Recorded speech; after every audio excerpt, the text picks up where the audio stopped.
नमस्कार. ठरलं तर मग या मालिकेच्या पुढच्या भागात पाहणार आहे की अर्जुनने शेवटी तयारी केलेली आहे सायलीला त्याच्या मनातलं सांगण्याची.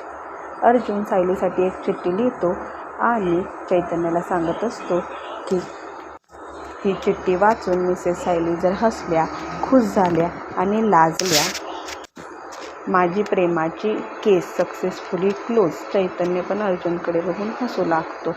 आता सायली किचनमध्ये काम करत असते त्यावेळेसच अर्जुन जाऊन टेबलवर चिठ्ठी ठेवतो आणि दडून पाहत असतो की सायली ती चिठ्ठी घेते की नाही. आता सायलीसुद्धा कॉफी ठेवायला टेबलवर येते तेव्हा सायलीला ती चिठ्ठी दिसते आणि सायली ती चिठ्ठी हातात घेते आणि वाचू लागते. पण सायलीच्या चेहऱ्यावर वेगळेच एक्सप्रेशन असतात.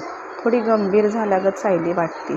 तन्वीने ती चिठ्ठी बदलली का? सायलीला अर्जुनच्या मनातलं समजेल. अशा सिरियलच्या नवनवीन भागांसाठी चॅनेलला लाईक, शेअर आणि सबस्क्राईब करा. धन्यवाद.